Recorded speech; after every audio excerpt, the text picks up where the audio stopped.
Bonjour à tous, ravi de vous retrouver sur Public Sénat. Pendant la suspension des travaux du Sénat, je vous propose de voir ou de revoir les temps forts de la dernière session parlementaire. Et place ce matin aux travaux de la Commission des finances sur l'évasion et la fraude fiscale. Dans le sillage des révélations des Panama Papers, la Commission des finances a effectué au printemps et à l'été des auditions sur ces thèmes. Elle a concentré une partie de ses efforts sur les banques et elle a ainsi vu s'exprimer la Société Générale le 11 mai, banque mise en cause dans le scandale panaméen. Mais ce n'était pas la première fois que Frédéric Oudéa, le directeur de la Société Générale, s'exprimait devant les sénateurs. En avril 2012, devant la commission d'enquête sur le rôle des banques dans l'évasion fiscale des capitaux, il avait affirmé sous serment que la banque avait fermé ses implantations au Panama.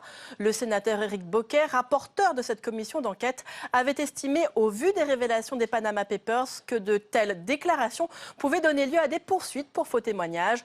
Mais depuis, le bureau du Sénat n'a pas donné suite. Mais c'est donc dans ce climat tendu que s'est déroulée cette audition. Tout de suite donc, retour à l'audition de Frédéric Oudéa. J'ai demandé à Frédéric Oudéa, qui dirige une banque systémique qui a été mise en cause, de me transmettre certains éléments d'information à la suite de mon entretien avec lui le 12 avril dernier. Il est également important que Frédéric Oudéa soit présent ce matin pour répondre aux questions de la représentation nationale. Il est accompagné, et je les salue, de Patrick Suet, secrétaire du conseil d'administration, et de Jean-François Mazot, directeur de Société Générale Private Banking. Je vais donc tout d'abord, Monsieur Frédéric Oudéa, vous donner la parole. Je vous demanderai de vous tenir un bref propos liminaire de 10 minutes, au cours duquel vous pourrez apporter les premiers éléments d'explication des informations parues dans la presse et nous indiquer quelles conséquences ont eu pour la banque les mesures intervenues depuis 2009 en matière de lutte contre la fraude et l'évasion fiscale. Ensuite, je vous poserai des questions complémentaires. Éric Doligé le fera également puisqu'il est le rapporteur spécial sur les conventions fiscales et tous nos collègues ici présents, que je remercie, pourront vous poser bien évidemment les questions qu'ils jugeront utiles. Je vous donne la parole. Merci Madame la Présidente, Mesdames et Messieurs les sénateurs. Dans le cadre de ces travaux relatifs à la lutte contre l'évasion fiscale internationale, votre commission m'invite à m'exprimer sur la position du groupe Société Générale. Alors je vous précise que je suis accompagné donc de Jean-François Mazot, directeur de la banque privée depuis début 2012, et de Patrick Suet, secrétaire du conseil d'administration, mais Patrick était jusqu'en septembre 2015 secrétaire général du groupe et donc notamment en charge des questions de conformité et des questions fiscales. Les attentes des États et de l'opinion publique sont légitimes. Le groupe Société Générale et ses 145 000 collaborateurs ont pleinement conscience du rôle clé qu'il peut jouer dans le domaine de lutte contre la fraude et l'évasion fiscale. C'est pourquoi je vous remercie de me donner l'opportunité de montrer que le groupe Société Générale exerce son métier de banquier avec la plus grande responsabilité et que la vision relayée par les médias autour de l'affaire des Panama Papers ne reflète ni la situation actuelle, ni la politique menée par Société Générale depuis plusieurs années en matière de lutte contre la fraude et l'évasion fiscale. Et laisser penser que le groupe Société Générale serait au cœur de l'évasion fiscale est une affirmation erronée et injustifiée au regard de toutes les actions que nous avons menées depuis plus de 5 ans. Les chiffres que je vais avoir l'occasion de partager avec vous illustrent d'ailleurs mon propos. La première chose que je voudrais souligner, c'est l'ampleur des transformations du cadre juridique et des coopérations internationales intervenues depuis 2009 en matière de lutte contre l'évasion fiscale. Je pense notamment aux efforts constants des gouvernements du G20 qui ont abouti d'abord à clarifier dès 2009 que l'échange de renseignements entre autorités fiscales devait primer sur le secret bancaire. Cela a abouti à la mise en place d'accords bilatéraux d'échange d'informations pilotés par l'OCDE. Puis en 2014, à la mise en œuvre et la mise en place d'un échange automatique de renseignements avec un calendrier très ambitieux, je vous le rappelle, portant d'abord sur 55 pays sur la photo 2016 avec un échange d'informations en 2017, puis une deuxième vague de 43 pays commençant en 2018 sur la base de la photo 2017. Je pense également à un aspect peut-être moins connu mais fondamental qui est la modification des droits nationaux pour intégrer la fraude fiscale dans les dispositifs de lutte contre le blanchiment suite à la transposition de la 3e directive européenne. Ça s'est fait en 2009 en France et c'est devenu un standard international au niveau du GAFI en 2012. C'est dans le cadre de ces mutations profondes que le groupe Société Générale a pris un ensemble d'initiatives, d'engagements pour s'inscrire de manière proactive dans le soutien aux efforts des États pour lutter contre la fraude et l'évasion fiscale internationale. Alors, un de ces engagements a été de fermer les implantations dans les États et territoires dits non coopératifs. J'ai eu l'opportunité de dire à messieurs les sénateurs Dominati et Bocquet lors de mon audition du 4 mai dernier que mes réponses aux questions des membres de la commission d'enquête du Sénat d'avril 2012 avaient été formulées avec la plus grande exactitude et sincérité. Et j'aimerais revenir sur les termes que j'ai utilisés en 2012 et que je vais réitérer aujourd'hui. Il y a deux sujets distincts. D'une part, la géographie de nos implantations, des implantations du groupe Société Générale, et d'autre part, nos clients avec leur diversité de nationalités, de résidences fiscales ou d'instruments juridiques avec lesquels ils gèrent leur patrimoine. Ce qui concerne le premier volet, le groupe n'a et n'avait déjà plus en 2012 d'implantation, c'est-à-dire de bureaux, d'effectifs, de revenus et de bénéfices réalisés dans les États et territoires non coopératifs qui figuraient sur les listes en vigueur à l'époque, en pratique notamment en particulier au Panama. La banque privée de Société Générale, qui est aujourd'hui la 15e banque privée européenne, a recentré ses activités depuis plusieurs années, principalement sur l'Europe, et est présente aujourd'hui dans 13 pays, au travers de 12 filiales et succursales et un bureau de représentation, 13 pays qui se sont tous engagés à faire partie de l'échange automatique d'informations et de renseignements promulgués par l'OCDE qui garantira une transparence fiscale. En ce qui concerne le second volet, les relations avec nos clients, et on a à peu près 100 000 clients dans le monde d'une centaine de nationalités, elles sont gérées dans ces implantations. Là encore, le groupe a pris une série d'initiatives pour gérer au mieux du point de vue de la conformité fiscale les relations avec ses clients et s'inscrire ainsi dans la démarche des États. Alors, par exemple, le groupe a adopté en fin 2010 un code de conduite fiscale validé par le conseil d'administration qui s'impose à l'ensemble des activités du groupe, à l'ensemble des collaborateurs du groupe dans le monde. Ce code régit non seulement les activités et les implantations et actions pour le compte propre de la banque, mais également les relations avec nos clients. Alors d'une manière générale, le métier de banque privée de Société Générale fonctionne avec des principes de fonctionnement transversaux. Le premier principe, c'est la connaissance du client, en vue de respecter nos obligations en matière de lutte anti-blanchiment et de lutte contre le financement du terrorisme notamment. Cette connaissance du client est matérialisée par une bonne identification du client, l'analyse de l'origine des fonds, la destination des fonds, et par l'actualisation bien sûr de ces renseignements tout au long de la relation d'affaires. Deuxièmement, la conduite de nos agents et des affaires qui doivent se faire dans le respect du code de conduite fiscale que je mentionnais, et notamment prévoyant la vérification la plus approfondie possible de la conformité fiscale de nos clients. Enfin, l'encadrement juridique de nos activités de banque privée dans le respect des lois et réglementations en vigueur dans chacun des pays dans lequel le métier est exercé, donc dans les implantations que je mentionnais. Alors venons-en maintenant plus spécifiquement aux sociétés patrimoniales offshore. Une société offshore, d'abord, c'est une société immatriculée dans un pays autre que celui de son activité économique. Pays permettant notamment de les créer facilement et à un coût faible et d'assurer la confidentialité de l'ayant droit.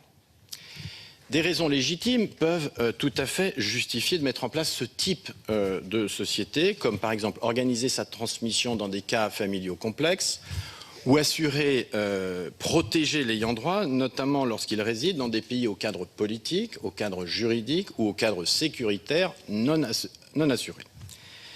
Il est vrai que la confidentialité que permettent ces structures peut aussi conduire à l'utilisation non conforme d'un point de vue fiscal de cet outil.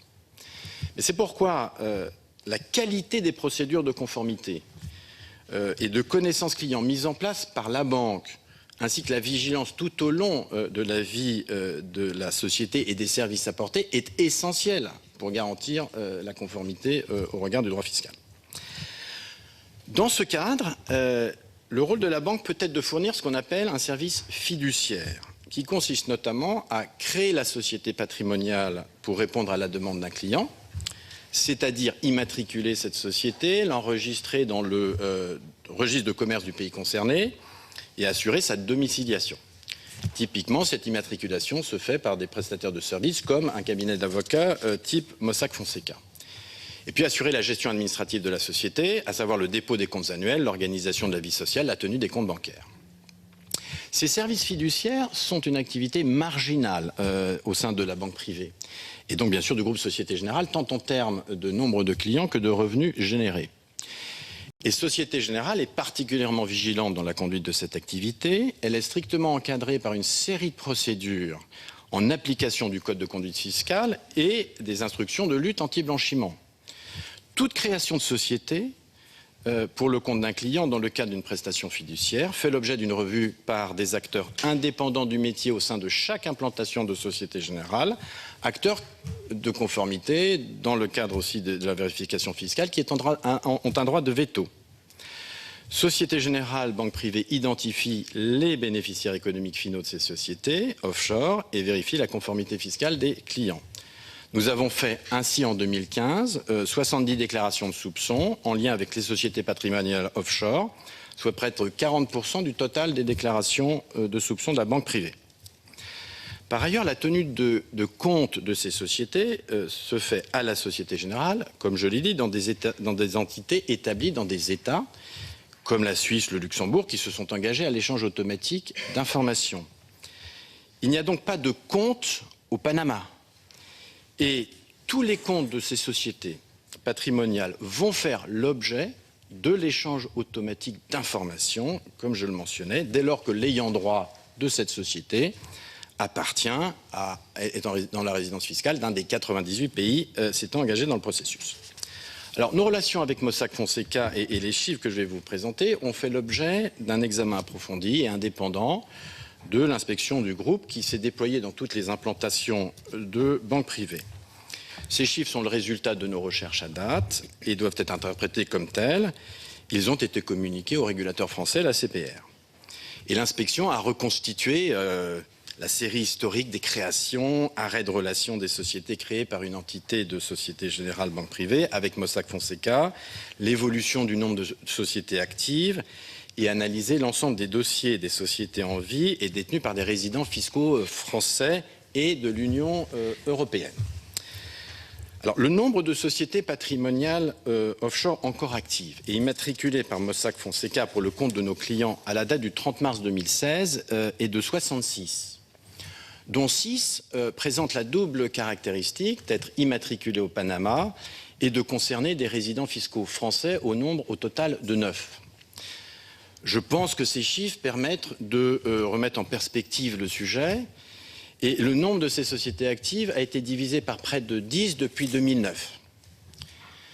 Tous les bénéficiaires économiques finaux résidents fiscaux français et européens ont fait l'objet d'une vérification de conformité fiscale.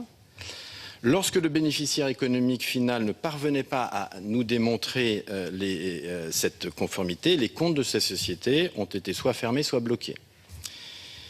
Je précise également qu'il n'y a eu aucune ouverture de société patrimoniale offshore immatriculée au Panama par l'intermédiaire de Mossack Fonseca depuis 2012, à l'exception d'une société qui a été fermée 3 mois après sa création. C'était un client, en l'occurrence résident fiscal suisse et de nationalité belge, qui nous avait demandé de le faire, puis qui finalement a décidé de ne pas l'utiliser. Donc elle a duré 3 mois. En conclusion, je comprends tout à fait que la complexité de ce sujet puisse conduire à une incompréhension et à l'émotion de l'opinion publique. Ces sociétés sont légales, mais l'utilisation mal encadrée peut poser problème. C'est pourquoi nous pensons que les procédures que nous avons mises en place, en particulier dans les conditions d'ouverture, dans le respect des règles de connaissance client et de l'origine des fonds, ainsi que les vérifications fiscales que nous effectuons, sont déterminantes pour garantir la conformité de ces sociétés. Les informations concernant les résidents fiscaux français, vous le savez, sont aujourd'hui disponibles sur demande de l'administration fiscale auprès des différents pays. L'étape suivante que représente la mise en place dès 2016 de l'échange automatique d'informations dans 55 pays, dont les 28 pays de l'Union européenne, sera une nouvelle avancée, à mon sens, majeure dans la lutte contre la fraude fiscale. Notre enjeu de banquier privé est de protéger le besoin légitime de confidentialité de certains de nos clients, tout en assurant évidemment la complète transparence fiscale. Et bien entendu, d'une manière plus générale, nous sommes prêts à continuer à accompagner activement la lutte contre l'évasion fiscale. Je vous remercie. Merci, Monsieur le Directeur Général. J'ai quelques questions, mais vous allez comprendre, ce sont des précisions. Et sans doute d'autres collègues auraient pu les aborder. Mais moi, je voulais revenir sur le fait de créer une société offshore. Quels sont les motifs pour lequel vous considérez qu'il est légitime pour un résident fiscal français, parlons bien de nos compatriotes, de recourir à une société offshore? Quels sont les motifs pour lesquels vous considérez que c'est légitime? Quelles démarches doivent être effectuées par le conseiller de la Société Générale pour s'assurer que la structure offshore est reconnue par l'administration fiscale du pays de résidence du client, mais nous allons parler du résident français? Et enfin, vous nous dites que seulement 9 résidents français à Panama bénéficient actuellement d'une société offshore mise en place par Mossack Fonseca. Moi, on avait abordé cette question et j'aimerais que vous le précisiez, mais y a-t-il d'autres cabinets que Mossack Fonseca pour créer des sociétés offshore à Panama ou ailleurs? Et si oui, est-ce que d'autres résidents fiscaux français sont concernés parmi vos clients? Ça me paraît extrêmement utile d'éclairer cet aspect. Voilà, si vous voulez bien répondre à ces 3 questions, et ensuite je poserai la parole à Éric Doligé pour la suite. Alors, Madame la Présidente, je vais prendre peut-être tout de suite la dernière, laisser Jean-François peut-être répondre aux 2 autres questions un peu plus en détail. Il y a d'autres cabinets d'avocats prestataires de services que Mossack Fonseca au Panama ou dans le monde. En l'espèce, pareil, l'inspection a fait regarder combien nous avions de sociétés au Panama actives avec d'autres prestataires de services. Le recensement auquel nous parvenons, c'est 9 sociétés concernant un résident fiscal français qui, bien entendu, a fait l'objet des mêmes vérifications que je mentionnais. Donc c'est vrai que la Société Générale a essentiellement utilisé Mossack Fonseca au Panama, mais il y a 9 pour répondre à votre question. Alors d'une manière générale, comme je l'ai dit, une société offshore, il faut comprendre que ça peut répondre à des enjeux de confidentialité, notamment dans des cas de succession d'organisations où, par exemple, si les personnes peuvent avoir plusieurs conjoints, choisir des organisations de succession qui sont plus complexes évidemment que lorsque vous avez une seule et même famille. C'est des questions de sécurité qui normalement ne se posent pas en France, mais évidemment avec une clientèle internationale, dans certains pays, y compris à des moments de terrorisme, ça a pu servir à des gens pour protéger leur patrimoine, éviter des enlèvements. C'est aussi, encore une fois, des questions d'organisation des patrimoines. Peut-être que Jean-François peut vous donner plus d'éléments et aussi pour répondre à votre question sur les procédures en matière de contrôle fiscal. Oui. Monsieur le Directeur Général, sur les autres pays, on a parlé de Panama essentiellement, mais sur d'autres pays, y a-t-il d'autres cabinets? Alors non, alors je précise.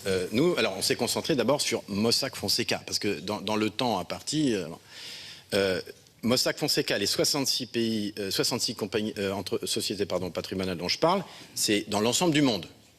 Ça, c'est au Mossack Fonseca dans l'ensemble du monde. C'est l'ensemble des relations que nous pouvons avoir avec Mossack Fonseca, toute immatriculation confondue, si j'ose dire. Et je le répète, au Panama, et on s'est concentré aussi au Panama, puisque je crois que c'était en particulier l'objet à la fois des articles de presse et de votre demande, je le répète, nous avons, avec d'autres prestataires, 9 sociétés complémentaires, dont un résident fiscal français. Jean-François. Oui. Peut-être donc pour répondre, Madame la Présidente, à votre première question, c'est pourquoi créer une structure. Donc, il y a 4 grandes raisons. La première, c'est la transmission et la succession d'un patrimoine. La deuxième, c'est l'organisation des avoirs. La troisième, c'est la protection des biens et des familles. Et la quatrième, c'est le lien avec les affaires professionnelles. On trouve à peu près ces 4 catégories quand il y a une création de société offshore. Après, quelle est la démarche que nous effectuons quand une création de société offshore est envisagée?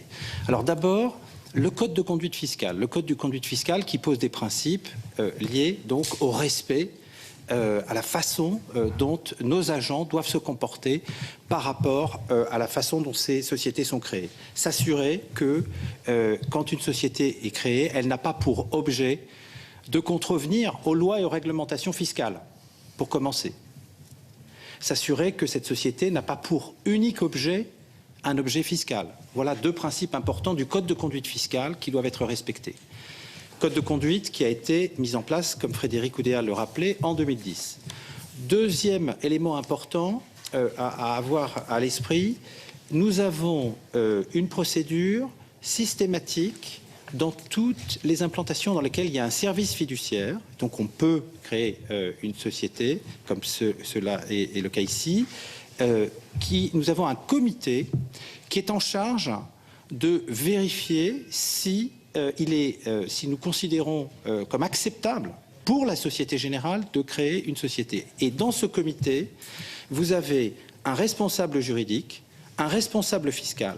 Ces responsables juridiques et fiscaux ne dépendent pas du métier. Ils sont indépendants, ils ont un droit de veto. Ils peuvent, s'ils considèrent que, par exemple, l'objet de la création ne répond pas à l'esprit du code de conduite fiscale, mettre leur veto, et dans ce cas-là, soit la société n'est pas créée, soit alors on passe à une situation de réanalyse du dossier sous un autre angle pour voir si...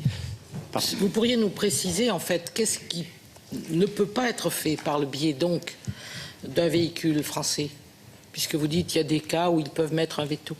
Qu'est-ce qui peut faire veto contrevenir au principe du code de conduite fiscale. Si par exemple, il y avait un client qui se présentait pour demander à la Société Générale de créer une société offshore dont l'objet était par définition la dissimulation fiscale, typiquement, nous dirions non, nous n'acceptons pas d'ouvrir la société en question. Et une nouvelle fois, et Patrick Suet peut peut-être préciser encore une fois les choses. Qu'est-ce que sont ces départements de conformité de fiscalité dont on vous parle? Comme je le disais, ce sont des départements indépendants, munis de moyens assez considérables. Il faut savoir qu'il y a à peu près pas loin de 1800 personnes qui appartiennent au département de conformité au niveau mondial de Société Générale. Ce sont des gens qui sont en charge justement de vérifier la conformité par rapport à des demandes d'entrée en relation ou d'évolution des relations avec nos clients. Patrick Suet. Oui, pour compléter sur ce point et répondre très précisément à votre question, comment vous vous assurez que l'information fiscale n'est pas perdue à cette occasion? En fait, dès 2010, mais même avant, mais on l'a écrit dans le code fiscal en 2010, il y a deux conditions pour nous. La première, bien entendu, on ne participe pas à des opérations dont l'objet est exclusivement fiscal. Mais la deuxième, c'est qu'on s'assure, mais alors très précisément, que l'administration du pays fiscal, du pays de résidence du contribuable, de la personne qui vient nous voir, cette administration fiscale, elle aura toujours accès à l'information. Donc on regarde tous les chaînons de conventions fiscales qui sont opérés pour s'assurer que s'il y avait une demande, l'information serait disponible. Et ça, c'est l'instruction qui avait été donnée à l'époque, qui était tout dossier pour lequel il y aurait une coupure dans la transmission possible d'informations serait refusé. Et c'est la doctrine que l'on applique. Alors, aujourd'hui, avec l'échange automatique d'informations, bien entendu pour nous, ça va être beaucoup plus simple à appliquer cette règle, puisqu'on aura un dispositif encore mieux construit qu'auparavant. Mais c'est ce que nous faisons depuis 2010.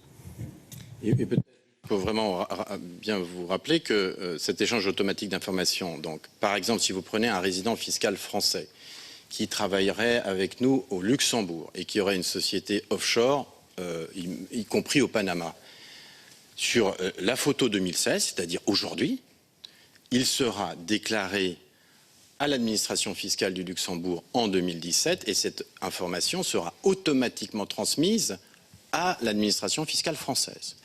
Dans le cas de la Suisse, qui appartient à la deuxième vague, c'est la même chose mais décalé d'un an. Tous les comptes seront déclarés pour un résident fiscal en Suisse, pris sur la photo 2017, transmise en 2018 à l'administration fiscale suisse et automatiquement communiqués à l'administration fiscale française. Merci pour cette première série de réponses. Éric Doligé va vous poser quelques questions supplémentaires. Oui, merci Madame la Présidente. Oui, je vais me permettre de poser quelques questions au nom du rapporteur général Albéric de Montgolfier qui n'a pas pu être avec nous. Donc, vous venez de dire il y a quelques instants, Monsieur le Directeur Général, quand quelqu'un nous demande de créer une société offshore. Alors, ma première question va être sur ce sujet-là. La semaine dernière, le chef du service du contrôle fiscal nous a indiqué qu'il est très rare qu'un client ait de lui-même l'idée de mettre en place des montages impliquant le recours à une société écran. Alors, la création d'une société offshore répond-elle toujours à une demande précise du client? Peut-il s'agir d'une initiative de la Société Générale? Voilà ma première question. La deuxième, les obligations de vigilance sont-elles les mêmes, quel que soit l'état dans lequel est implantée la filiale de la Société Générale dont le client utilise une société offshore, y compris par exemple lorsque le blanchiment de fraude fiscale n'est pas incriminé? Donc vous nous avez dit tout à l'heure, je crois que vous aviez 13 pays dans lesquels vous étiez implantés qui tous relevaient de l'échange automatique, mais il serait intéressant que vous nous précisiez cela. Et puis il y a une date que vous avez citée, bien sûr, qui est depuis 2012, puisque vous avez dit depuis 2012, on n'est plus à Panama et on s'est recentré dans un certain nombre de pays.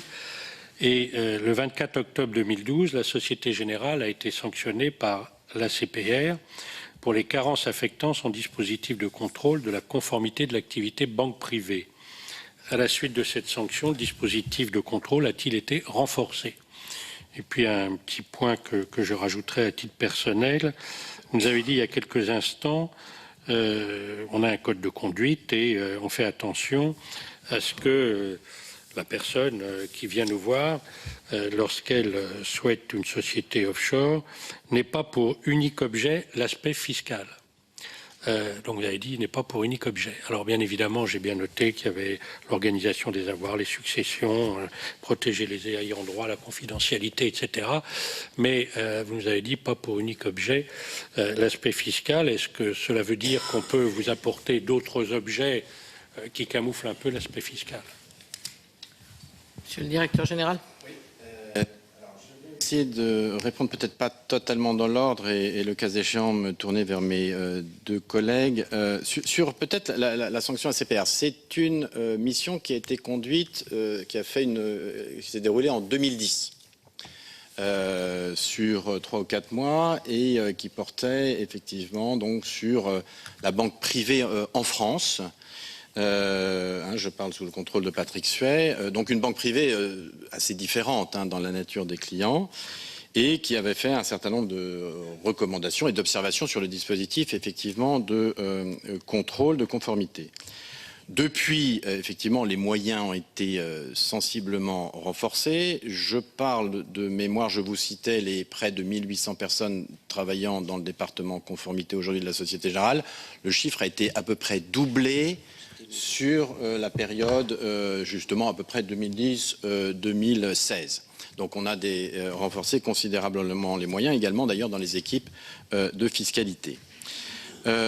Sur les obligations de vigilance et le droit, alors, là aussi peut-être que Patrick Suet peut entrer un peu plus en détail, mais c'est vrai que vous avez une évolution, comme je l'avais mentionné dans mon intervention préliminaire, à la fois de la coordination internationale et des droits applicables dans un certain nombre de pays. Et par exemple, y compris en France, le blanchiment a été introduit dans les aspects de lutte, la fraude fiscale a été introduite dans les aspects de conformité en matière d'anti-blanchiment en 2009.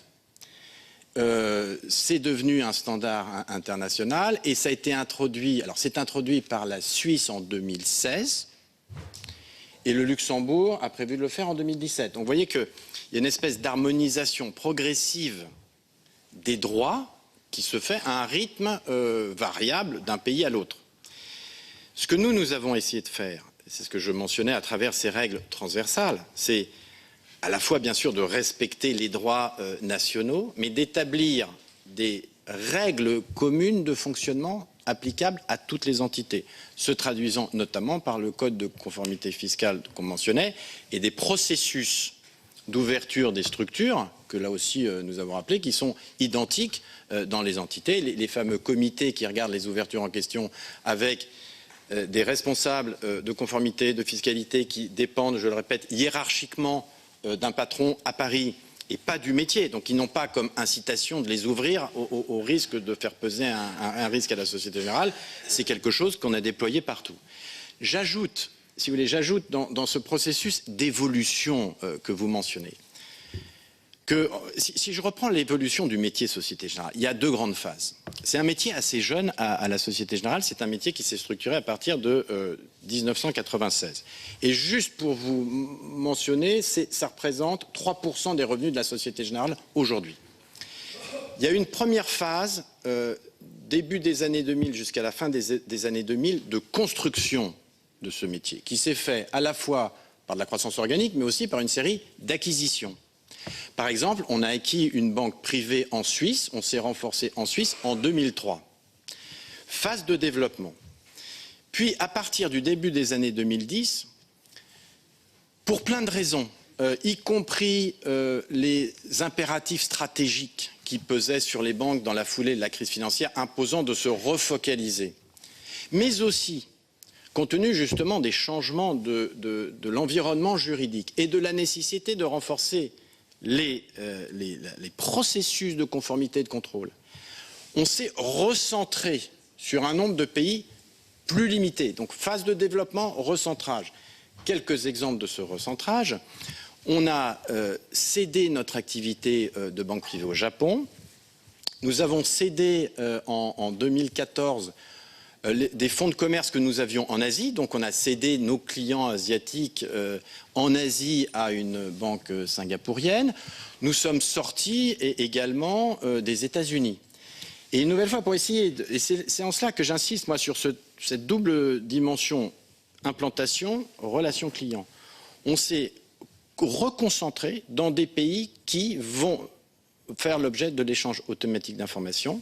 On a concentré aussi nos expertises dans un certain nombre de pays, y compris le service fiduciaire que je mentionnais pour les sociétés offshore. C'est dans 2 pays que ça se fait. Tout ça avec l'idée de se dire il est important de vérifier la robustesse des processus et que l'application soit la plus solide possible. Concentrons-nous donc. Et je pense personnellement que d'un point de vue stratégique, une nouvelle fois, cet élément d'échange automatique d'informations est fondamental. Fondamental, que ce soit via des sociétés offshore ou plus normalement via des comptes. Donc, bien comprendre et du coup, je crois qu'avec cet échange automatique, cette convergence des droits nationaux, moi je suis, plus il y aura une harmonisation des droits, plus il sera facile d'exercer notre métier de banque privée. Ça, c'est totalement évident. Mais cette harmonisation est encore en cours. On a essayé, si vous voulez, de combiner le mieux possible le respect des droits nationaux et parfois des contraintes de ces droits nationaux avec des règles transversales. Et je pense qu'on va continuer à faire des progrès à travers les progrès qui se matérialisent encore, comme je le mentionnais, en Suisse et Luxembourg. Alors, sur peut-être les sujets de clients, il faut quand même avoir en tête que la plupart de ces clients sont des clients avec un patrimoine assez diversifié qui ont plusieurs conseils, qui ont même parfois ce qu'on appelle dans le jargon du métier des family office, c'est-à-dire des structures de gens qui les aident à gérer ces patrimoines. Peut-être que Jean-François peut illustrer un peu le type de client. Et ce sont des gens qui sont capables d'avoir de l'expertise venant en dehors de la banque. D'ailleurs, ce sont des clients très souvent multibancarisés. Il ne faut surtout pas avoir l'idée en général qu'on concentrerait la totalité d'avoir ces clients parce que leur patrimoine est souvent international, ont plusieurs banques. Tu peux peut-être élaborer sur ce thème, de même que sur la question de monsieur le sénateur sur l'unique objet. Est-ce que des objets pourraient cacher des objets fiscaux ? Alors peut-être sur la raison pour laquelle donc des clients peuvent utiliser ces sociétés offshore, on en a parlé tout à l'heure. Je crois que pour ce qui concerne la banque, l'action qui est la nôtre, c'est de faire du conseil patrimonial. Le conseil patrimonial vise à nouveau à regarder avec nos clients les sujets qui ont trait à des questions, on l'a évoqué tout à l'heure, de succession, de transmission. La solution peut être, dans certains cas, la mise en place d'une société qui peut être offshore, qui peut être onshore d'ailleurs. C'est une des solutions. Mais tout ceci, encore une fois, est encadré et doit faire l'objet de toutes les vérifications que j'ai mentionnées tout à l'heure. Ça n'est pas l'unique je dirais, fonction de nos conseillers patrimoniaux. Nos conseillers patrimoniaux, comme le disait Frédéric Oudéa tout à l'heure, ils parlent à des clients ou à des prospects selon des règles très précises d'ailleurs dans les pays dans lesquels nous sommes, avec des règles de ce qu'ils peuvent dire, pas dire, comment. Tout ceci est encadré par des procédures, mais ils ne sont pas les seuls à avoir ce dialogue avec des clients. Ces clients, la plupart du temps, ont un conseiller fiscal, un conseiller juridique, ont effectivement, dans un certain nombre de cas, donc une structure qui les aide à faire des choix qui sont des choix patrimoniaux, qui sont des choix financiers. Donc ce dialogue se nourrit autour de plusieurs acteurs. Nous sommes un des acteurs. Parfois la solution est une solution de type société offshore, parfois c'est autre chose. Ça dépend véritablement des situations. On a de grandes variétés de situations auxquelles on doit faire face. En tout état de cause, c'est toujours la même règle qui s'applique, c'est-à-dire que quand une société offshore vient à être proposée pour nos clients dans le cadre du conseil patrimonial, nous passons par la procédure de ce comité qui va la regarder sous ses différents angles et qui va se prononcer en indépendance. Voilà. Pour répondre au dernier point, c'est ce comité qui essaie justement de voir si un motif avancé serait... bien sûr. Une dissimulation d'un motif fiscal. C'était votre point, monsieur le sénateur, absolument. Si ce comité venait à détecter cela, évidemment que l'opération est rejetée. C'est absolument clair, c'est la façon dont on fonctionne. Évidemment, dans les pays dans lesquels la déclaration de soupçon sur l'objet du soupçon de fraude fiscale est possible, nous serions amenés à faire une déclaration de soupçon. Peut-être, Jean-François Mazot, vous pourriez entrer un tout petit peu plus dans le détail de la procédure interne qu'on a mise en place pour vérifier ces aspects fiscaux, parce que à travers les questions où vous interrogez, qu'est-ce qu'on regarde, comment on essaie de s'assurer qu'il n'y a pas de volonté de dissimulation. Vous pouvez peut-être revenir un peu... Oui, alors, parce qu'il y avait une partie de la question qui avait trait, je pense, à la connaissance de nos clients. Donc ça, c'est quand même, je dirais, quelque chose qui est extrêmement important, qui a progressé dans le temps, mais sur lequel nous avons une responsabilité particulière. Il s'agit d'abord de les identifier, donc précisément, d'identifier l'origine des fonds de ces clients. De voir quelle est la finalité de l'opération. Au-delà de la finalité fiscale, il peut y avoir d'autres finalités. Il faut s'assurer que cette finalité soit convenable. Il faut aussi, dans le cadre de la vie d'un compte, regarder les mouvements, voir s'il y a des choses anormales. Ça fait partie de notre métier de banquier. Et évidemment, regarder la question de la conformité fiscale et s'assurer de la conformité fiscale de nos clients. Donc, ce que nous faisons aujourd'hui, c'est que nous mettons en place une analyse systématique de nos nouveaux clients. Nous questionnons en fait la conformité fiscale des avoirs et de nos clients. Et nous avons engagé à ce titre une action en deux temps. Un premier temps en 2013 qui a consisté à rappeler à nos clients dans nos implantations à l'étranger leurs obligations en matière de conformité fiscale. Donc, nous avons à cet effet précisé les conditions générales de nos implantations. Elles peuvent être consultées, vous verrez, c'est très explicite. Nous avons formalisé les choses et nous avons informé nos clients. Deuxième temps, nous nous assurons non seulement de la bonne information des clients, mais également que le stock des clients de la Société Générale est conforme fiscalement. Et donc nous avons une opération qui est en cours en deux vagues, qui a démarré en 2015 et qui se prolonge en 2016 et qui vise à regarder, re-questionner la conformité fiscale de la totalité de notre fonds de commerce. Donc nous reposons la question et nous faisons cet exercice chaque fois qu'un nouveau client, évidemment, se présente. Une question complémentaire un peu, mais qui retrouve la même chose. Est-ce que vous pourriez nous donner un cas concret sans trahir les noms, bien sûr, pour lequel la Société Générale recommanderait à un résident fiscal français de créer une société offshore. Est-ce que vous pourriez nous donner un exemple, ou 2 exemples si vous le pouvez? Je ne viens pas à l'esprit immédiatement, mais... Ça pourrait éclairer un peu en négatif si et vous voulez, positif. non mais, tu peut-être... Non, mais ceci peut arriver sur des grands patrimoines internationaux, avec par exemple quelqu'un qui aurait un portefeuille d'immeubles au Brésil. Ce n'est pas absolument anormal qu'il puisse créer une société dans un pays qui n'est pas la France pour détenir ce patrimoine si les conditions juridiques, économiques, fiscales le permettent. Voilà, c'est le type.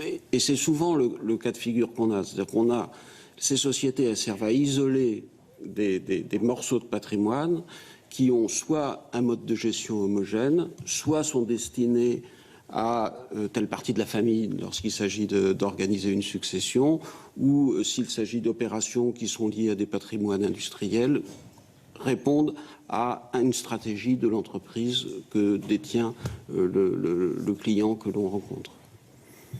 Je voulais juste aussi peut-être revenir toujours, monsieur le sénateur, sur votre question, ce droit, parce que j'ai lu tous les articles de presse et il y a souvent l'idée on ne connaît pas finalement qui détient la structure. Juste souligner que si, en ce qui concerne par exemple la fraude fiscale, l'introduction dans les aspects de lutte anti-blanchiment peuvent être récents, comme je l'ai dit par exemple en Suisse, en revanche en Suisse, tout ce qui concerne les autres éléments de connaissance du client, ce qu'on appelle anti-money laundering, AML, étaient en revanche et sont très stricts et relèvent du droit pénal. Et ne peuvent pas être délégués, par exemple, à quelqu'un d'autre que la banque. Ce que je veux dire par là, c'est que dans ce paysage juridique, l'identification, et dans les pays en tout cas dans lesquels on fait notre activité, l'identification des ayants droit, le fait que les fonds ne viennent pas de sources, indépendamment du sujet fiscal, mais de sources très très condamnables, existe. Voilà, juste pour terminer la photo un peu de ce paysage juridique. Je vais donner la parole à Éric Bocquet maintenant qui va vous questionner. Bien, merci Madame la Présidente. Je pense qu'à ce stade, il convient de rappeler, Monsieur le Directeur Général, pourquoi vous êtes ici. Vous avez été reçu par Monsieur Sapin, ministre de l'Économie, il y a un mois. Vous avez rencontré Madame la Présidente de la Commission ici la semaine suivante. Monsieur Dominati et moi-même, nous avons rencontré le 4 mai dernier et vous êtes ce matin devant la Commission des Finances. Et vous n'êtes pas là par hasard, il ne s'agit pas d'une audition tout à fait ordinaire. Elle n'était pas prévue il y a un mois, cette audition. Elle a lieu parce qu'il s'est passé des choses. C'est pas, on ne parle pas de l'évasion fiscale de manière générale, on parle de votre cas particulier. Et je vais rappeler ici quel a été l'élément déclencheur. Vous avez été auditionné le 17 avril 2012 par une commission d'enquête dont M. Dominati était le président et moi-même le rapporteur. Vous êtes intervenu sous serment, c'est la règle pour une commission d'enquête. Vous avez validé le compte-rendu qui vous a été adressé et qui figure aujourd'hui au rapport des commissions d'enquête en question. Et nous nous sommes revus donc le 4 mai dernier et vous avez confirmé les propos que vous aviez tenus à l'époque. Je vais me permettre de les rappeler ici, c'est pas très long. La Société Générale a fermé ses implantations dans les pays qui figuraient sur cette liste grise, mais aussi dans ceux que désignait la liste des États non coopératifs, c'est-à-dire en pratique, pour nous, à Panama. C'est vous qui avez cité le pays Panama. Un peu plus loin, vous dites « Nous n'avons plus d'activité ni dans les pays de la liste grise, ni dans les États non coopératifs, et nous avons été au-delà de ces exigences en fermant nos activités dans les territoires qui ne figuraient pas sur ces deux listes, mais qui étaient considérés comme des centres financiers offshore ». Fin de citation.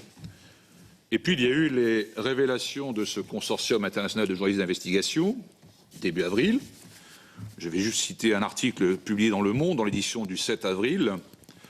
979 sociétés offshore ouvertes par la banque chez Mossack Fonseca, dont une partie sont toujours actives. Ces entités ont été immatriculées entre 2000 et 2010 au Panama, dans les îles Vierges britanniques et aux Seychelles, pour des clients fortunés, depuis ses filiales au Luxembourg, en Suisse et aux Bahamas. Elle place la Société Générale dans le top 5 des banques clientes de la firme panaméenne. Fin de citation. Donc voilà l'élément déclencheur, ce qui a valu que notre groupe fasse un rappel au règlement dans l'hémicycle de ce Sénat au lendemain des révélations et nous avons, par la voix de notre présidente de groupe, Éliane Assassi, transmis un courrier au bureau du Sénat afin de le saisir pour qu'il soit statué sur la situation créée par le télescopage entre vos déclarations de 2012 et les révélations faites par la presse. Voilà pour le contexte général. J'aurais effectivement quelques questions à vous poser. Nous nous sommes vus donc la semaine dernière à huis clos. Dans cette audition, dans cette rencontre, j'ai eu l'occasion d'évoquer l'existence de votre filiale aux Bermudes en me référant à un article des Échos daté du 1er juillet 2014. Filiale aux Bermudes qui réalise, d'après le journal, un chiffre d'affaires de 17 millions d'euros avec aucun salarié. Ce à quoi vous avez répondu, il s'agit d'une société de réassurance sur les Bermudes. Et j'en reviens aux déclarations de 2012 où vous dites avoir quitté les pays figurant sur la liste grise de l'OCDE. À l'époque, il y en avait 38. Et parmi ces pays figuraient bien les Bermudes. Donc voilà ma première question. La deuxième question, 979 sociétés offshore, si on cite Le Monde, vous en avez contesté le nombre en disant nous n'avons jamais eu autant de sociétés, mais vous n'avez pas contesté l'existence de ces sociétés. Seul le nombre a été contesté par vous à cette occasion. Donc vous admettez en creux qu'effectivement il y a des sociétés qui vous concernaient. Troisième aspect, vous avez mis en parallèle les termes implantation et activité. En les considérant comme des synonymes, je ne pense pas que implantation et activité soient exactement des synonymes, je pense même que ce sont des mots très différents. Et la deuxième question que j'avais posée à la commission d'enquête à l'époque portait bien sur les activités. Et donc, des clients de votre banque ayant ouvert des sociétés depuis une filiale que j'évoquerai après, doit être considéré, à mon avis, comme une activité. Quatrième point, je suis surpris que vous n'évoquiez pas votre filiale au Luxembourg, Société Générale Bank and Trust Luxembourg, qui est pointée dans l'opération Panama Papers comme ayant été le bras armé de ces opérations de création de sociétés. Donc je suis un peu étonné que vous n'ayez pas cité cette filiale, c'est votre groupe, et je pense qu'elle a sans doute des explications à fournir sur la situation qui a été créée.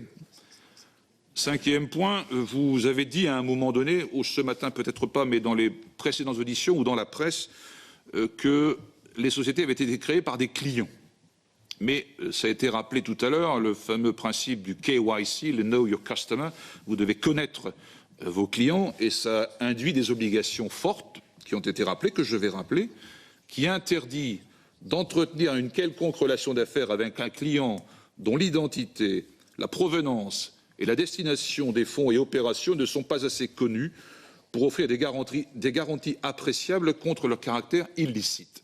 Donc connaître ses clients, c'est une obligation. En plus, vous êtes redevenu, vous l'étiez déjà en 2012, le président de la Fédération bancaire française, mais par système de rotation, vous êtes redevenu.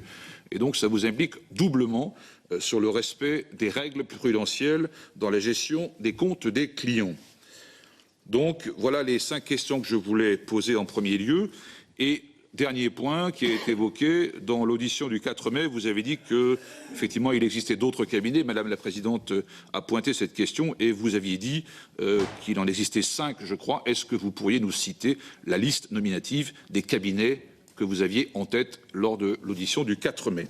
Voilà ce que je voulais vous dire pour l'instant, Monsieur le Directeur Général. Alors, Monsieur le Directeur Général. Monsieur le Sénateur, je suis un peu embarrassé parce que vous revenez sur une procédure que le Sénat m'a demandé de respecter concernant le point qui était l'accusation en quelque sorte de faux témoignages dont j'ai fait l'objet.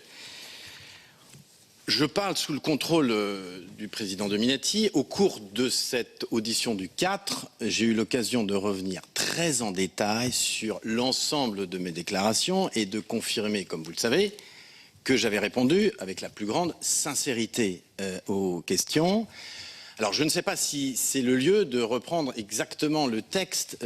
Vous mentionnez des petits bouts. Je préfère peut-être me tourner à la limite vers le président, sinon on va y repasser peut-être trop de temps. Demandez à Philippe oui. Dominati d'intervenir à ce moment-là, puisque vous étiez.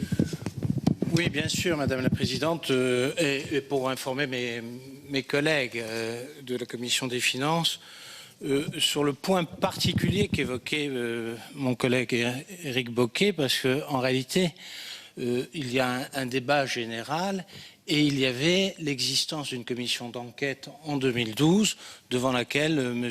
Oudéa, en double qualité à la fois de président de la Fédération française des banques et de la Société Générale, avait porté un témoignage et avait été auditionné. Selon la procédure, je dirais, interne du Sénat, le président Larcher nous a proposé, à M. Bocquet et moi-même, il y a déjà quelque temps, à peu près vers le 10 avril ou le 12 avril, une procédure qui avait été d'ailleurs usitée au Sénat pour une autre commission d'enquête, dans des cas à peu près comparables, quand elle avait récité des propos qu'un auditeur peut tenir devant une commission d'enquête. À l'époque, M. Bocquet avait demandé quelques jours de réflexion, et puis après réflexion avait rejeté cette procédure. Et puis, donc, il me restait, moi, à me déterminer en tant qu'ancien président de la commission d'enquête pour me faire ma libre opinion sur les propos qui étaient tenus. J'ai demandé à voir M. Oudéa mercredi dernier, je crois, en tout cas dans le courant de la semaine dernière. M. Bocquet a écrit au président du Sénat pour participer à cette audition avec moi, je dirais la veille de l'audition. Une question a été posée par M. Bocquet. Je crois que j'ai posé une vingtaine de questions pour me faire mon opinion et une audition assez complète. J'ai transmis bien évidemment la totalité de cette audition et mon sentiment au président du Sénat, vous-même au rapporteur général du budget. Je crois que M. Bocquet en a fait de même de son côté. Je dirais, en ce qui concerne l'audition de l'époque, pour moi, il n'y a pas de doute. Et j'aurais aimé que des questions précises proviennent de la part de mon collègue au cours de l'audition de M. Oudéa, parce que M. Oudéa a réservé un certain nombre d'informations pour la Commission des finances. Moi, j'ai essayé de faire ma libre opinion au cours de cette audition qui a duré à peu près 1 heure, 1 heure et demie. J'ai eu la réponse à un certain nombre de questions. Des questions complémentaires ont été formulées dans l'exposé que vient de faire M. Oudéa. Mais en ce qui concerne le témoignage et la prise sous serment, je dirais l'engagement du serment devant la Commission, j'ai fait part de mon sentiment au président du Sénat après une très longue audition, et je ne vois rien qui puisse amener le bureau du Sénat à poursuivre sur cette déclaration M. Oudéa sur son témoignage de 2012. Je le dis publiquement puisque je dirais le cas particulier a été évoqué par M. Bocquet. Je pense avoir posé des questions assez précises. J'ai eu des réponses précises de la part de M. Oudéa. On en a dans le débat autour de cette commission. Donc sur le cas particulier, pour moi, il y a une procédure. Ça sera au bureau du Sénat de trancher. Il y a des avis manifestement divergents entre M. Bocquet et moi-même, mais effectivement, ça n'avait pas, à mon sens, à être abordé ici, puisque nous avons travaillé pour faire une procédure, je dirais, parallèle sur le passé. Là, nous parlons du présent et de l'avenir. Maintenant, si on parle du passé, je tiens à dire ce qu'il en est à ce stade de la procédure. C'est clair. Alors, par contre, j'aurais bien aimé... alors, je reprendrai la parole plus tard sur d'autres sujets, sur les sujets... Mais il y aura d'autres sujets, d'accord. Voilà. Bien, Monsieur le directeur général. Merci, monsieur le sénateur. Donc, sans revenir sur ce point, je voudrais juste, parce que je dois apporter des réponses, vous me dites sur les Bermudes. Les Bermudes ne faisaient pas partie de la liste des ETNC de l'État français. Nous avons une filiale aux Bermudes. Non, mais même de l'OCDE. Alors, oui. Bon, je crois qu'il faut être très précis. L'engagement pris par la Fédération française des banques était de sortir de la liste grise de l'OCDE. Et nous avons pris, en ce qui concerne la Société Générale, le même engagement. Je vous ai donné, M. Bocquet, M. Oudéa vous a donné la semaine dernière cette liste. Dans cette liste, il n'y a pas les Bermudes, puisqu'il y a 2 sortes de listes. Il y a la liste des pays qui ont amélioré leur situation, dans lequel il y a les Bermudes et la France, exactement au même niveau d'ailleurs. Et il y a les pays qui n'ont pas amélioré, et c'est celle-là la liste grise. Et dans cette liste, il n'y a pas les Bermudes. En revanche, Il y avait par exemple, vous citez, il y a Panama qui était dans la liste, d'où le fait qu'on se soit engagé et que nous sommes sortis de Panama. De la même manière, il y avait d'autres centres financiers pour lesquels la Fédération bancaire n'avait pas pris d'engagement et pour lesquels, en revanche, nous avons décidé volontairement de sortir, Brunei et les Philippines. Et au total, nous sommes donc sortis de l'ensemble des pays que la France avait classés en début 2010, territoire non coopératif. Donc il ne doit pas y avoir de confusion sur les listes, parce que si nous aurions dû sortir des Bermudes, alors il aurait fallu qu'on quitte la France, Monsieur Bocquet. Alors, ensuite, je précise par ailleurs que les Bermudes, en l'occurrence, sont imposées en France. L'activité en question est imposée aux France par application du régime 209B. Alors ensuite, vous me dites, je ne mentionne pas le Luxembourg. Si, enfin, il me semble que je l'ai mentionné. J'ai cité même un exemple de résident fiscal français qui pourrait avoir un compte ou une société offshore au Luxembourg. Je mentionnais qu'il va faire l'objet de la déclaration automatique. Oui, le Luxembourg fait partie des 13 pays dans lesquels nous avons encore une filiale, une succursale ou un bureau de représentation. Au Luxembourg, je précise d'ailleurs que nous n'avons pas que des activités de banque privée, nous avons aussi des métiers de titre. C'était une place importante pour le métier titre au niveau européen. Voilà, donc je le répète, nous avons une activité au Luxembourg, mais qui suit exactement toutes les règles que nous vous avons mentionnées. Ensuite, société par des clients, je dis société créée à la demande des clients. Ensuite, l'immatriculation, ce que nous faisons, nous, comme on l'a dit dans le service fiduciaire, c'est que nous nous adressons à un prestataire de service du type cabinet d'avocats Mossack Fonseca, qui, lui, va immatriculer, enregistrer, etc., faire ces démarches administratives que nous n'avons pas la capacité à faire.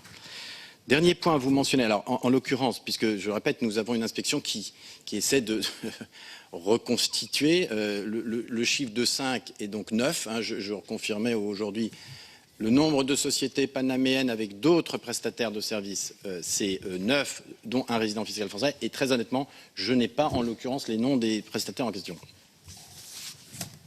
De toute façon, il a été bien indiqué, il y a une procédure qui est envisagée vers le bureau du Sénat qui va, je pense, suivre un cours logique qui n'est pas effectivement totalement celui qui est concerné ce matin. Nous sommes sur un espace plus vaste et vous l'avez compris, donc d'autres collègues demandent. Je remercie Éric Bocquet, je remercie Philippe Dominati pour ces informations et je vais donner la parole à Marc Laménie maintenant. Oui, merci beaucoup Madame la Présidente, merci Monsieur le Directeur Général et vos collègues de toutes les informations sur des sujets, je dirais, qui sont quand même extrêmement compliqué, et puis on se met à la place aussi, nous représentants des collectivités territoriales et dans nos départements respectifs. On connaît la Société Générale comme très modeste client, et les clients de l'autre côté, c'est quand même, il y a un très grand décalage entre les petits clients dans nos départements respectifs qui font confiance à leurs conseillers financiers, donc localement. Puis de l'autre côté, au monde, je dirais, presque, je dis pas presque virtuel, aux quatre coins du monde, avec des sociétés, si on parle aux petits clients de la Société Générale, mon père y était, on peut avoir des cas personnels, je dirais, avec des biens très limités, des comptes très limités en termes financiers, puis de l'autre côté, je dirais des millions d'euros ou autres.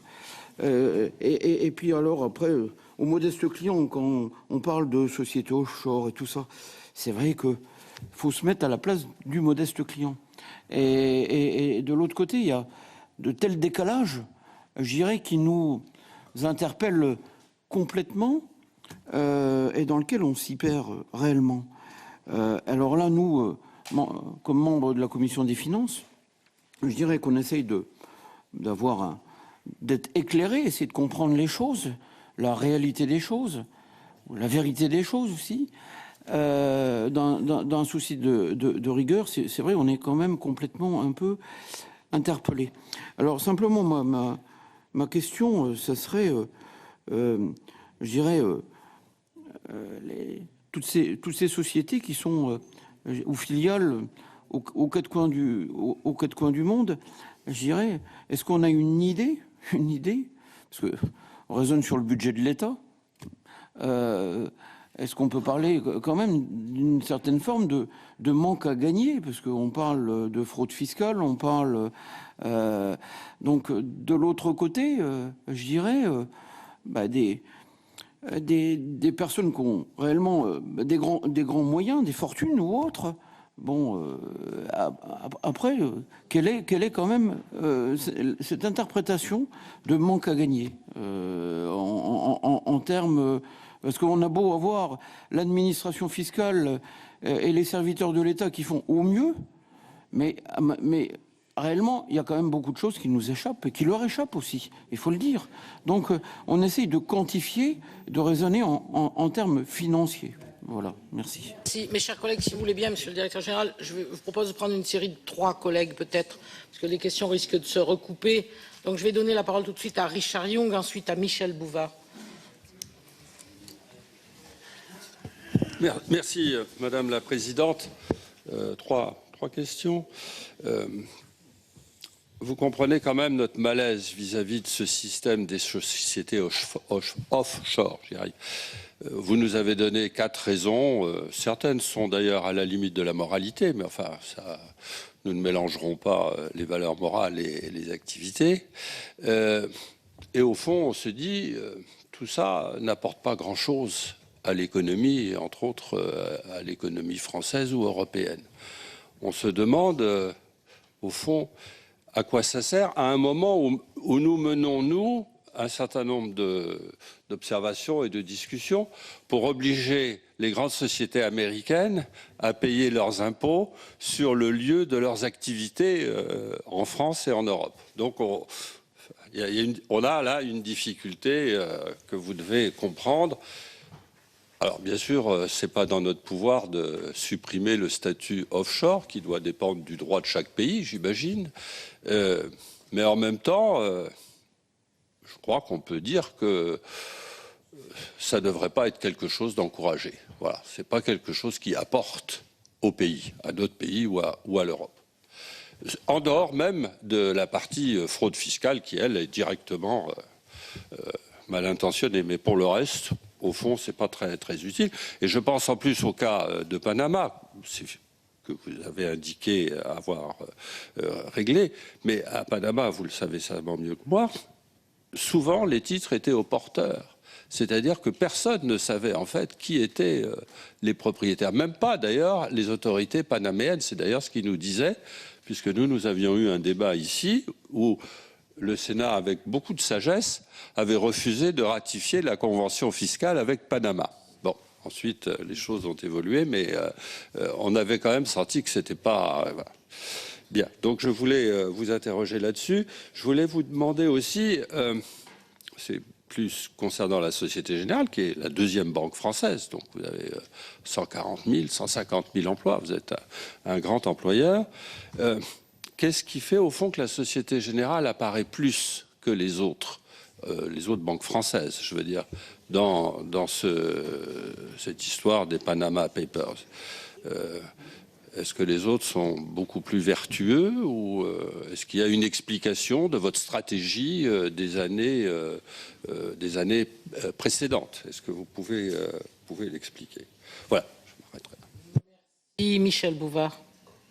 Merci, Madame la Présidente. Je voudrais revenir sur le sujet Panama, mais peut-être plus en illustration pour comprendre les fonctionnements. Vous avez créé au niveau de la Société Générale 2 fondations qui sont au Panama. Pour qu'on comprenne bien les choses, est-ce que dans le cas de ces fondations, est-ce qu'elles sont détenues par les clients? Est-ce qu'elles sont détenues par la Société Générale? Et quel type de contrôle peut être exercé par la Société Générale sur ces structures? Est-ce que vous avez évoqué tout à l'heure, Monsieur le Président, les services fiduciaires? Est-ce que lorsqu'il y a une fondation, est-ce qu'il y a service fiduciaire automatiquement ou non? Est-ce qu'il y a un accompagnement sur la qualité des procédures de conformité? Quel est le lien, au bout du bout, qui existe entre les fondations et la Société Générale?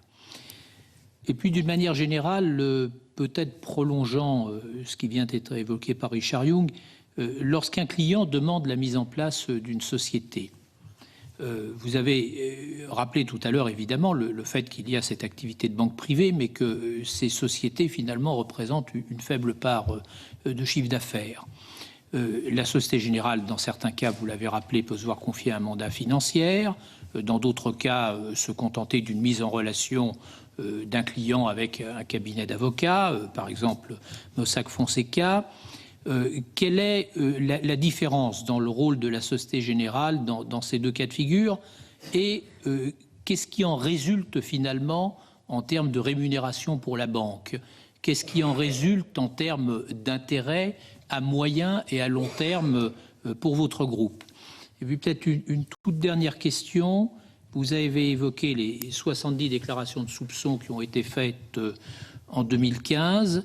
Est-ce qu'on peut avoir des informations sur la typologie des soupçons qui ont motivé ces déclarations, et est-ce qu'aujourd'hui, sur ces 70 déclarations de soupçons, est-ce qu'il y a quelles suites ont été données par l'administration que vous avez saisie? Merci à nos trois collègues. Monsieur le Directeur Général.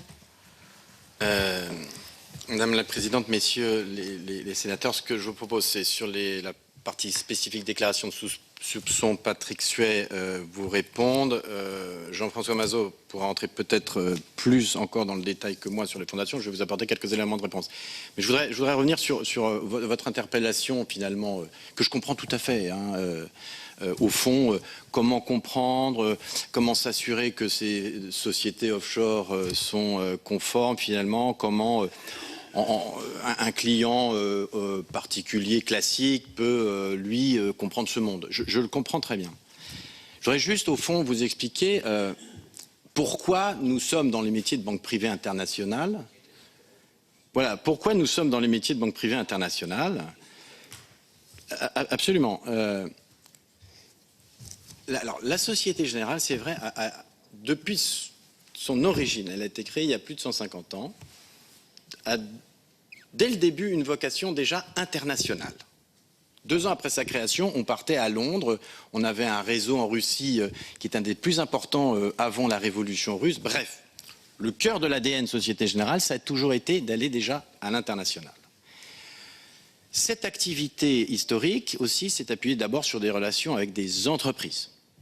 Puis, on s'est développé avec des clients particuliers. Et les clients de banque privée, je mentionnais un métier relativement jeune, 1996, dans sa structuration. Alors, pourquoi est-ce qu'on continue à avoir déjà ce type d'ambition internationale? Là, il faudrait passer plus de temps, mais nous sommes dans un monde où nous considérons, vous le savez, que notre modèle de banque dite universelle, alors, c'est pas tout à fait universel parce que, comme vous le voyez, on est sorti d'un certain nombre d'activités de pays, mais que la combinaison d'activités, celles que vous connaissez dans vos territoires, les réseaux Société Générale avec des agences, le métier de banque de détail classique, mais aussi au service d'entreprises. Et n'oublions jamais qu'au service des entreprises, il y a la moitié de notre résultat de banque de détail est faite au service des PME. Mais aussi la combinaison avec des activités plus internationales d'accompagnement des grandes entreprises, mais aussi, et je vais revenir sur la banque privée en particulier pour vous expliquer un peu ce que nous faisons stratégiquement sur la banque privée, font partie d'un modèle diversifié qui, au fond, dans toutes les contraintes que l'on connaît aujourd'hui dans le monde bancaire, vous savez, Dieu sait qu'on est face à des défis multiples de réglementation, d'environnement de taux d'intérêt, de digitalisation.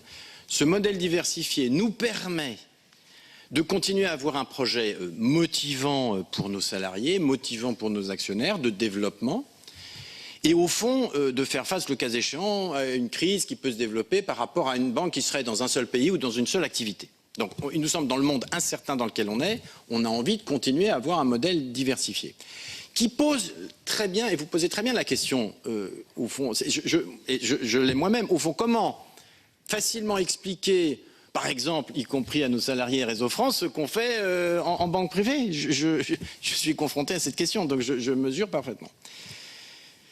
L'idée, en tout cas, je peux vous dire que d'un point de vue stratégique, l'objectif qu'on poursuit, c'est justement, si les activités sont diversifiées, en revanche, de partager une culture commune, un code de conduite commun, qui va bien au-delà des sujets de fiscalité, de faire en sorte que les 145 000 personnes de ce groupe travaillent ensemble au service de clients communs. Alors comment est-ce qu'on travaille ensemble au service de clients communs, y compris dans cette banque privée?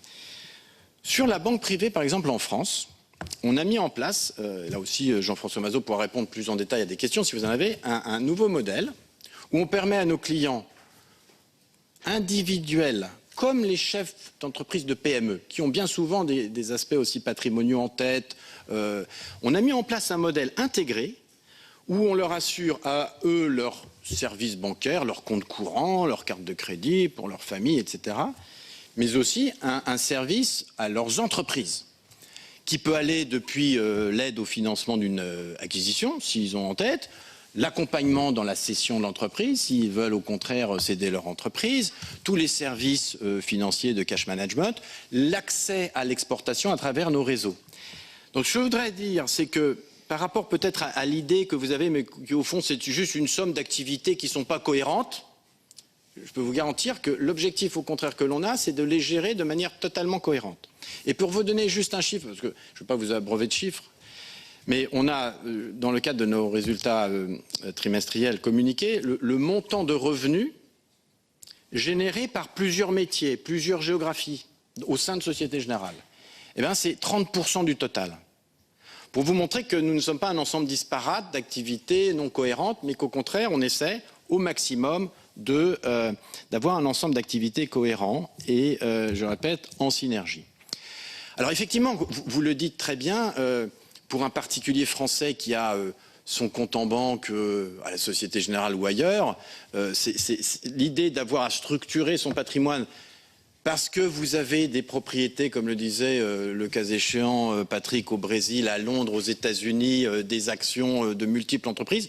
Mais c'est vrai que c'est la réalité d'un certain nombre de clients patrimoniaux. Et moi, je ne juge pas, je ne porte pas de jugement moral pour savoir si c'est bien ou pas d'avoir ce type de patrimoine, mais c'est une réalité. Et nous ne sommes pas les seuls, je le répète, nous sommes la 15e banque privée européenne en taille d'actifs. Nous sommes donc plutôt un acteur assez modeste sur ces activités de banque privée. Comme je le disais, c'est 3% de nos revenus totaux. Bon, voilà, pour là aussi remettre en perspective ces activités. Mais la question que vous posez est parfaitement légitime, je la comprends, parce que dans ce monde, il faut qu'on soit capable d'expliquer, et c'est pour ça que moi je me réjouis d'avoir cette session, de passer le temps avec vous d'expliquer, y compris à nos salariés, y compris à nos clients, y compris à nos actionnaires. C'est totalement notre devoir et c'est mon rôle en tant que directeur général. Alors, quand vous dites, je ne crois pas, à travers les chiffres que j'ai quand même illustrés, je ne crois pas qu'on puisse dire on encourage, je l'ai dit, aucune société créée nouvelle, on en a avec Mossack Fonseca 66, vous avez vu le nombre de résidents fiscaux français, c'est un tout petit nombre. Dans cette compétition internationale, la question c'est, face à une demande de clients, est-ce qu'au fond on assure ce service si les autres le font? Je n'ai pas à commenter, je pense qu'en ce qui concerne les autres banques françaises et les autres banques européennes, à vrai dire, moi je n'ai pas l'information. Je vois sortir un certain nombre d'informations dans les journaux à nouveau sur d'autres, mais je pense que la CPR pourra vous donner plus d'informations sur ce point. Mon sentiment en tout cas, c'est que nous ne sommes pas la seule banque, au regard de toutes les informations sorties, à avoir, je crois qu'il y a 350 banques. Alors ensuite, le choix des prestataires a pu varier. Bref, je ne sais pas si ce qui a été communiqué donne la photo complète des activités de l'ensemble des banques européennes. Mais nous sommes dans une concurrence internationale. Ce que nous essayons de faire, comme ce que j'ai essayé de vous expliquer, c'est si nous sommes amenés à créer à la demande d'un client une société de ce type et assurer un service fiduciaire, en tout cas, avec les procédures que nous avons, le mettre en totale conformité fiscale. C'est ce qu'on a essayé de vous expliquer. Quant au manque à gagner, pareil, je ne me sens pas compétent pour vous répondre. Enfin, je pense que quelqu'un, que ce soit la direction des services fiscaux ou la CPR, aurait une vision beaucoup plus large que moi. Mais en ce qui nous concerne, je l'ai dit, nous avons 9 résidents fiscaux français concernant 6 sociétés au Panama. Vous voyez que c'est un enjeu extraordinairement modeste. Et en plus, pour nous, en conformité fiscale. J'insiste, nous avons fait les vérifications et nous considérons qu'ils sont en conformité fiscale. Donc, en l'espèce, je pense qu'il n'y a pas personnellement de manque à gagner. Alors, sur les fondations, et je répète, il n'y a aucun lien capitalistique entre Société Générale et nous sur ces fondations. Deuxièmement, nous avons eu au maximum, ces fondations ont été créées en 2009, 30 clients. Aujourd'hui, il y en a 2. Aucun résident fiscal français. Voilà, donc pour là aussi mettre en perspective ce sujet. Alors, peut-être sur les déclarations de soupçons, Patrick Suet et Jean-François Mazot. D'accord. Sur les déclarations de soupçons, juste pour bien préciser le chiffre qui a été communiqué à Madame la Présidente à sa demande, le chiffre de 70 déclarations de soupçons, ce sont les déclarations de soupçons liées à l'existence d'une société offshore. Ça représente environ un tiers des déclarations dans le monde de la banque privée. Donc il y a donc 2 tiers qui n'étaient pas liés à cela. Les autres raisons sont, vous pouvez les imaginer assez classiquement. Il peut y avoir un doute sur un éventuel abus de bien social, des sources de revenus dont on considère qu'elles ne sont pas suffisamment claires et donc pourraient être frauduleuses. Enfin, on voit, ce sont les bases classiques de la lutte anti-blanchiment. Juste pour montrer que ceci, quand même, ne concerne que la banque privée internationale. En France, s'agissant de la France, et cette fois-ci, je prends l'ensemble du réseau Société Générale en France, nous déposons 2700 déclarations de soupçons par an. C'est le chiffre de l'année dernière. C'est un chiffre en augmentation constante d'ailleurs. Et ceci est le même trend que celui observé par Tracfin dans ses rapports récents. On les a multipliés par 10 depuis 2009. Et là, on voit l'impact de l'introduction de la fraude fiscale dans le champ du blanchiment.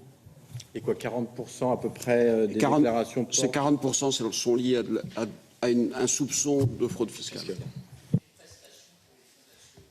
Alors voilà, peut-être Jean-François, tu peux entrer un tout petit peu plus en détail dans la prestation. Oui, alors il s'agit pour les fondations d'assurer le vote, enfin la représentation dans le vote dans les assemblées en fait. Donc elles ont un rôle fiduciaire à ce titre.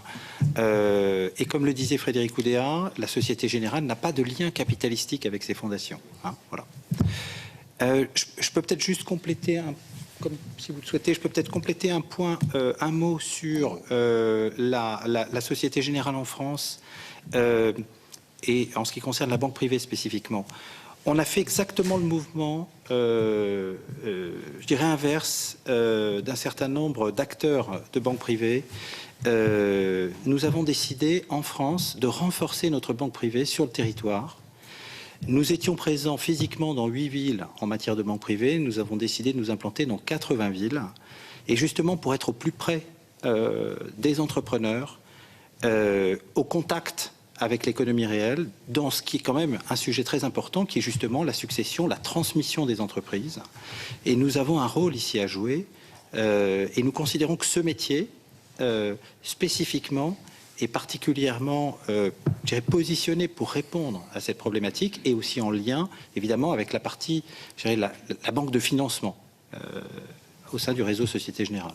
Donc nous avons mené cet effort, ce qui nous a amené d'ailleurs, quand on regarde l'équilibre entre la partie, je dirais, domestique du métier de banque privée aujourd'hui et la partie non domestique du métier, a changé, a inversé en fait les poids relatifs sur la période 2012-2015. Merci beaucoup. Une autre série de questions que vont vous poser François Marc, Maurice Vincent, Philippe Dominati et Marie-France Beaufils. François Marc. Merci Madame la Présidente. Les exigences citoyennes aujourd'hui et la nécessité de se prémunir contre les risques ont conduit à des adaptations lourdes dans les établissements bancaires. C'est vrai s'agissant des paradis fiscaux et c'est vrai de toutes ces évolutions en cours en ce moment pour justement mettre au clair la situation des établissements. Moi, j'ai consulté ce matin les statistiques qui sont parues dans la presse sur justement cette adaptation s'agissant du problème qui nous réunit ce matin et s'agissant notamment des grands groupes bancaires chez Mossack Fonseca. J'ai noté les chiffres. J'ai constaté que deux choses. J'ai constaté que pour la Société Générale, il y a eu un désengagement très rapide depuis 2011. C'est le mouvement même le plus rapide des établissements. Et puis j'ai constaté une deuxième chose, c'est que toutes les banques françaises étaient dans le jeu. C'est-à-dire que c'est un phénomène qui dépasse visiblement le cas d'un seul établissement. Donc ça, c'est une réalité, je pense qu'il faut qu'on ait à l'esprit. Mais si tous les établissements sont en ce moment en train de mettre de l'ordre d'une façon rapide dans ces situations, je pense que l'exigence citoyenne trouve son compte. J'ai une question à poser concernant une deuxième exigence qui va s'imposer aux établissements bancaires, et ceci relativement à l'évolution de la réglementation à venir pour se prémunir contre les effets et les risques du shadow banking. Il y a une réglementation qui va se mettre en place et qui vise à renforcer les limites sur l'exposition individuelle des banques aux entités du système financier parallèle. Donc veiller à ce qu'il y ait la plus grande transparence et la moindre exposition possible des banques à des systèmes parallèles dont on ne maîtrise pas très bien les tenants et les aboutissants et où la transparence n'est pas la qualité première. Donc est-ce que cette réglementation qui va se mettre en place sous l'égide du Conseil de stabilité financière va entraîner aussi des évolutions et des adaptations importantes pour les établissements bancaires. Je profite aujourd'hui de la réunion pour essayer d'anticiper sur cette évolution à venir dès lors qu'une réglementation plus contraignante va se mettre en place sur ce thème qui est aussi un thème, je pense, où l'exigence citoyenne est clairement manifestée. Marc Maurice Vincent, ensuite Philippe Dominati. Oui, merci Madame la Présidente. Merci Monsieur le Directeur Général pour vos explications. Moi, je voulais vous interroger, puisque vous avez voulu nous rassurer, en tout cas sur la rigueur des procédures en place dans votre société pour justement éviter tout risque de, ce que j'ai compris, en tout cas, tout risque de glissement d'un conseil qui peut être un conseil à l'optimisation fiscale mais légale. Éviter le glissement, évidemment, dans le cas de fraude, parce que je pense que c'est l'une des questions sans doute à la fois les plus importantes et peut-être aussi les plus difficiles d'ailleurs à résoudre. Mais je voulais vous interroger sur l'attitude et éventuellement les procédures qui sont mises en œuvre à la Société Générale au regard d'éventuels lanceurs d'alerte. C'est-à-dire par rapport à vos personnels. Une très grande banque, multiples bureaux, implantations, et il peut y avoir une dérive, voire une dérive grave. Que se passe-t-il si vous êtes, j'imagine qu'à ce moment-là, vos salariés sont incités à tirer le signal d'alarme. Que se passe-t-il? Comment vous gérez cela? Il y a eu des choses extrêmement choquantes dans d'autres banques qui ont été en tout cas diffusées et qui choquent, à mon avis, à juste titre, le grand public. Quelle est votre attitude? Est-ce qu'il y a justement chez vous des procédures particulières, de protection, en particulier de protection? Merci Philippe Dominati, ensuite Marie-France Beaufils. Monsieur le Directeur Général, moi je voudrais revenir sur le profil des comptes évoqués. On est bien d'accord, il n'y a pas de société commerciale, on parle que de particuliers ou de fondation familiale. Mais je veux dire, il n'y a pas de société au sens commercial du terme qui sont dans les comptes concernés. Deuxièmement, vous parlez d'un chiffre de 3% pour l'activité patrimoniale des banques privées. Ces 3% concernent l'ensemble des activités similaires ou simplement le Panama? Et enfin, en termes d'activité, est-ce qu'elle dégage des revenus? C'est du chiffre d'affaires ou des revenus? C'est les trois précisions que je voulais avoir. Merci. Marie-France Beaufils. Oui, Monsieur le Président, vous avez dit tout à l'heure, tous les trois que les clients pouvaient être intéressés à certains moments pour créer une société offshore, et que vous vérifiez si cette volonté n'était pas liée pour du blanchiment, et donc dans ces cas-là, ce qui vous ferait retirer votre intérêt pour le client concerné. Et je n'arrive pas bien à comprendre quel autre intérêt, autre que fiscal, peut être celui de constituer une société offshore. Donc si vous pouviez m'éclairer sur ce sujet, je n'arrive pas bien à m'imaginer quel autre intérêt pourrait exister. Donc si vous pouviez nous éclairer sur ce sujet, je serais intéressée à cela. Vous avez dit également que vous aviez donc retiré vos implantations dans des pays qui pouvaient être concernés par ces questions d'évasion fiscale. Mais si vous avez des clients qui vous sollicitent, est-ce que vous avez toujours une activité dans ces pays, dans ce domaine? Et à ce moment-là, quels sont ces types d'activités? Et dernière question, vous nous avez dit que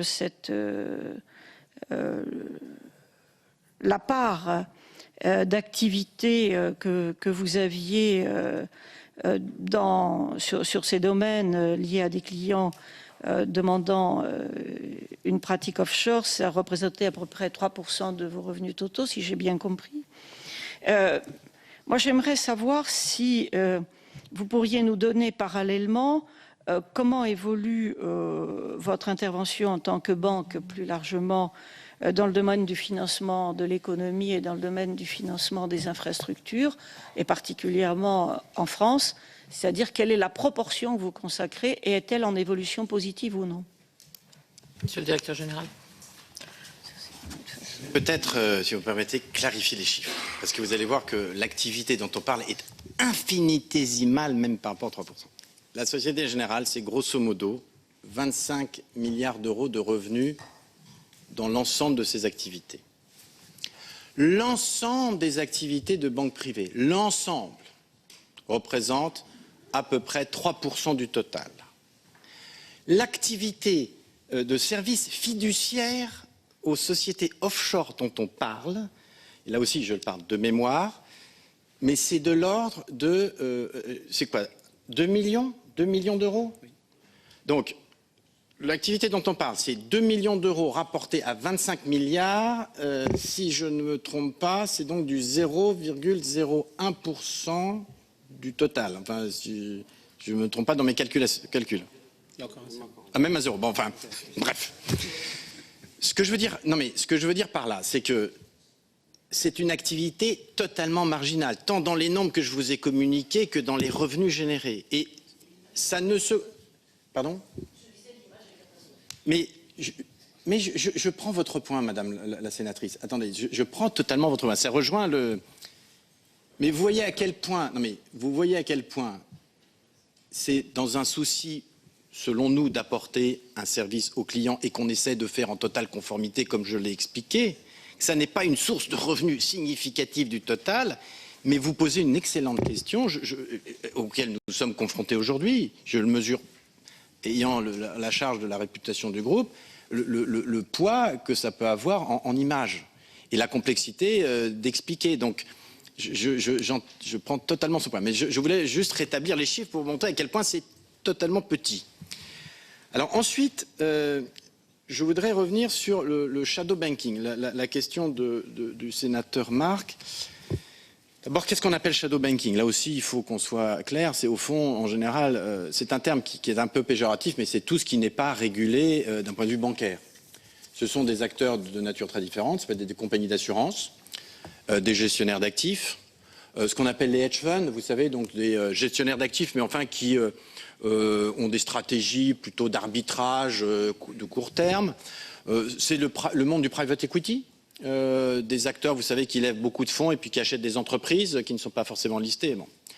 Ce qui est clair, c'est qu'avec les contraintes qui se sont effectuées sur les banques, ce monde s'est développé. La masse s'est développée et j'oserais vous dire que c'est voulu par les superviseurs et les régulateurs. Les personnes qui, finalement, si vous voulez, qui ont imaginé le monde bancaire nouveau se sont dit il faut que les banques soient un peu plus petites extrêmement bien protégés, ce qui est légitime pour ne pas peser sur les contribuables. Mais au fond, on accepte comme conséquence qu'il y ait plus de risques dans le secteur non bancaire, dans la mesure où les contribuables n'ont pas à venir à l'aide, en principe, de ces acteurs non bancaires. Donc c'est une vision acceptée, assumée en quelque sorte. Alors ce qui est totalement exact, comme vous le dites, c'est qu'on a une somme de contraintes de toute nature. Là, je ne veux pas entrer trop dans la technique, là aussi il faudrait passer plus de temps, mais qui sont la gestion de notre capital, la gestion de la liquidité, les règles applicables justement lorsqu'on a une relation, par exemple, y compris avec une autre banque, qui vont nous contraindre et nous limiter. Parce que la vision des superviseurs, c'est plutôt de se dire « je veux réduire les liens qui associent les banques ou l'ensemble des acteurs financiers entre eux ». Et donc, ils sont en train de mettre des contraintes qui font que, régulièrement, encore aujourd'hui, ça ne commence pas aujourd'hui, ça a commencé maintenant depuis 5 ans, les modèles bancaires changent profondément. Pour autant, ces acteurs non bancaires, eux, ils peuvent faire appel à l'épargne, le cas échéant, lever de l'argent auprès d'investisseurs en direct, sans avoir besoin de nos propres financements. Voilà, je pense que ce serait un débat qui mériterait bien sûr de passer plus de temps, mais c'est vrai qu'il y a une évolution dans ce domaine.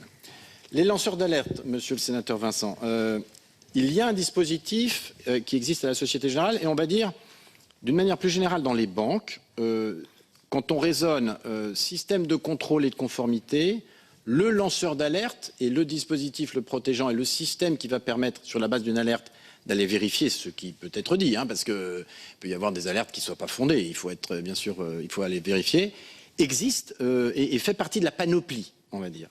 Alors c'est justement, ces lanceurs d'alerte alertent la conformité de manière anonyme, et nous avons, c'est là où nous avons une inspection générale et un corps d'audit, là aussi qui, en dehors des 1800 de personnes de la conformité, on a à peu près 1350 inspecteurs et auditeurs dans le monde. À ce moment-là, si on sent qu'il y a une matière, on envoie l'inspection pour aller regarder le sujet, creuser la véracité des choses. Patrick Suet pourra peut-être entrer un peu plus dans le détail. Madame la sénatrice, alors, question, donc j'ai répondu, je pense, à la taille relative de ces activités qui sont microscopiques. Oui, nous finançons l'économie. Alors, d'abord, d'une manière générale, le secteur bancaire français, vous le savez, finance l'économie. Les prêts, que ce soit aux particuliers ou aux entreprises, augmentent aujourd'hui à plus de 4% en rythme annuel, comparé à une moyenne, pour les entreprises, en tout cas j'ai le chiffre, de 0,6 sur la zone euro. Si vous me permettez de reprendre un instant ma casquette de président de la Fédération bancaire française, je peux affirmer que le système bancaire français finance mieux l'économie que partout ailleurs en zone euro. Nous-mêmes, nous continuons à faire croître nos encours aux entreprises et nos encours aux particuliers. Nous sommes entrés, ça c'est un chiffre qu'on a communiqué dans notre communication financière, par exemple, nous sommes entrés en relation avec 1000 entreprises françaises supplémentaires rien que sur le premier trimestre. C'est un chiffre qui est public, qui figure dans nos slides. Donc pour nous, le développement de notre activité en France est essentiel. Nous avons la chance de conquérir des clients, que ce soit des clients particuliers ou des clients entreprises. Alors peut-être tu veux compléter, monsieur sur le juste pour l'ampleur et l'historique du dispositif, c'est pas du tout un dispositif nouveau pour nous. On a mis en place en 2006 un code de conduite sur l'ensemble du groupe, donc c'est pas seulement en France, qui comporte une partie consacrée aux lanceurs d'alerte avec une procédure, un numéro de téléphone. Je trouve que quand j'étais secrétaire général, c'était mon numéro de téléphone, c'était un système dédié aux alertes. Et donc, la personne, bien entendu, appelle directement ou laisse un message directement. Et ensuite, on met en place le dispositif d'enquête selon la modalité la plus adaptée pour nous assurer que ce dispositif fonctionne. Donc c'est bien un dispositif groupe, c'est un dispositif ancien et nous sommes en voie de le rénover puisque le monde des lanceurs d'alerte sur le plan juridique évolue beaucoup. Il y a des lanceurs d'alerte maintenant, notamment qui peuvent alerter directement les régulateurs. Le dispositif est en cours de fabrication, donc nous allons voir comment nous adaptons nos dispositifs pour les rendre encore plus efficaces et améliorer aussi la protection des lanceurs d'alerte, puisque c'est le pendant du bon fonctionnement du dispositif des lanceurs d'alerte. Merci beaucoup. Un complément? Il y avait un complément peut-être juste pour expliquer à Madame la sénatrice les différentes typologies.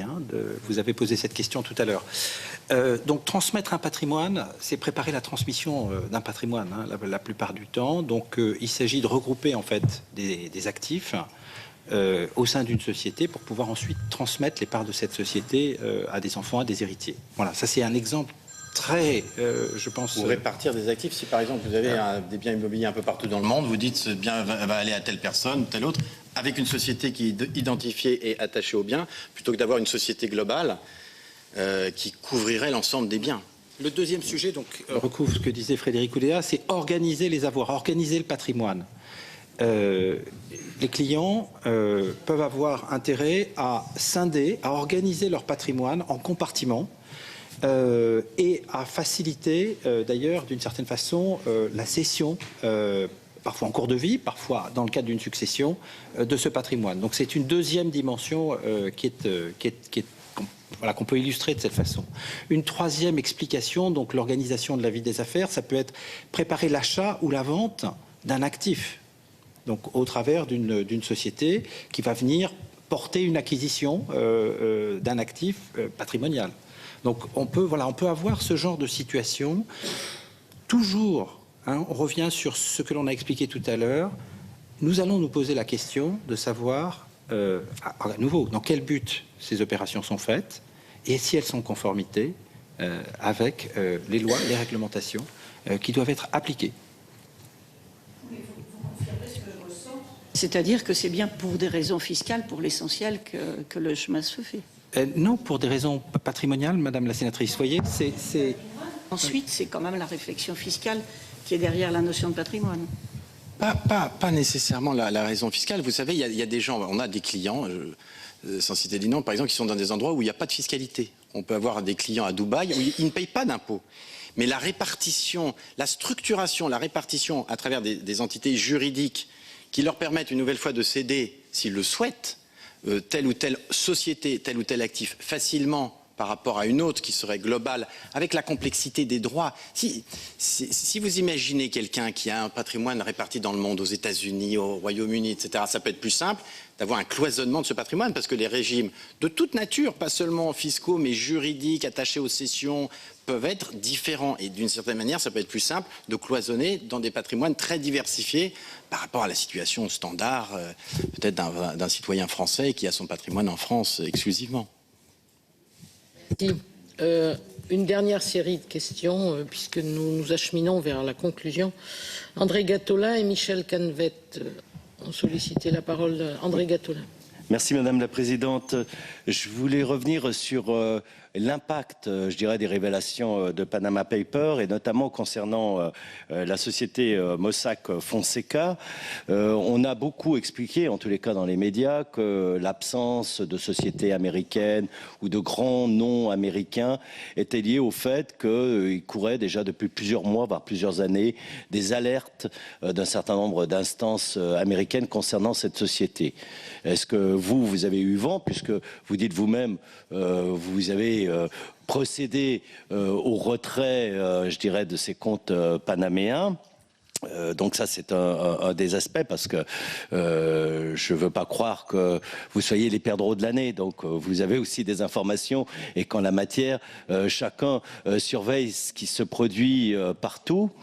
Il n'empêche que ça me pose indirectement une question, parce que quand on voit que beaucoup de ces comptes ont été ouverts à partir, pas seulement votre établissement, parce que j'ai cru comprendre, il y a une alerte qui vient de tomber, que le journal Le Monde, à partir des Panama Papers, et tout à l'heure donc va s'occuper du business offshore de deux de vos grands concurrents, la BNP et le Crédit Agricole, qui, voilà, donc il y a, semble-t-il, de nouveaux éléments qui devraient paraître, mais je ne vais pas vous demander de les commenter, puisque nous les découvrons à l'instant.